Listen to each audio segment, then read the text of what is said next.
This is one of the most easy and beautiful pieces of music I think I've come across on guitar. The greatest thing about it is that a beginner can learn how to play this song really, really beautifully. It teaches you a number of different finger picking patterns in the one piece.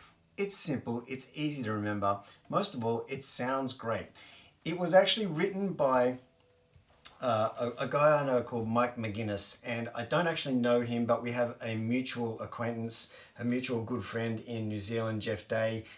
Mike, if you are watching this lesson, thanks for this fantastic piece of music. I understand that you wrote it pretty soon after learning how to play guitar, something like that. Anyway, get in touch with me. I'd love to hear from you. This piece is called Mike's Place. Mike McGuinness wrote it. Geoff Day passed it on to me, and now I'm passing it on to you. Great finger picking piece.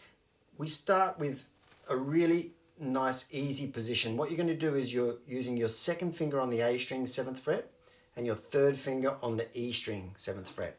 And you've got that shape there, which you are going to move from the 7 to the 5 to the 3, and then you're going to lift your third finger off the E string. So it's like this. And your finger picking pattern is going to be like this. Now, on your chart, this is written out in PIMA form, which is PIMA. It's actually PIMAC, which stands for pulgar, indice, medio, annular, and chiquito. I think it's Latin, possibly Spanish, possibly Italian, but they are the names for the fingers. But it's the finger picking pattern we're doing here is we're using P, or the thumb, on the bass note or the A string, and then you're just coming down with A, M, I, or I like to call them numbers because then it's a little bit simpler. So you're going thumb, 3, 2, 1, 3, 2, 1. So your fingers 1, 2, 3, 4, if that makes sense. Either way, this is how you're doing it. Thumb, E string, B string, G string, again, and then finally one more note on the E string. So it's an 8 semiquaver pattern, like that. 1, 2, 3, 4, 1, 2, 3, 4. Move it down to the 5th fret, do it again. 3rd fret, lift that finger off, do the whole thing again. Each section gets repeated twice.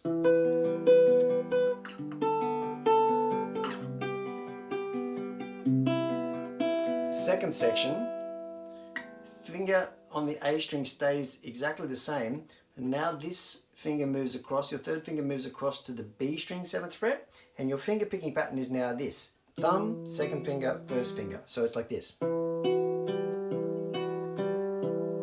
So that's a different pattern. You're playing the bass note more often, but it's still that 8 semitones little rhythmic pattern. 1, 2, 3, 4, 1, 2, 3, 4.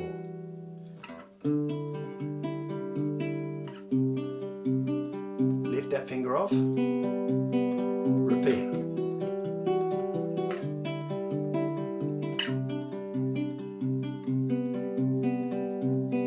The final section, we're changing our finger picking pattern again. Now we're leading with the bass note, but we're going E string, G string, B string, and the G and B strings are both open. So the only thing that we're fretting here and moving around is the bass note. We're going G, and that's our finger picking pattern. It's kind of reversed. It's going down that way across the strings, but you're going 1, 2, 3, 4, 5, 6, 7, 8. Now that's the order of that little rhythmic pattern, and you're changing the bass note. You're going G, A, B, D, C, D, C, back to the start. And you can move around this bass line without sliding, except when you go up to the E, of course, but using all 4 fingers. So like this, G, and when I say G, 3rd fret E, A, open A, B, 2nd fret A string, D, 5th fret A string, C, 3rd fret A string, and then E is on the 7th fret.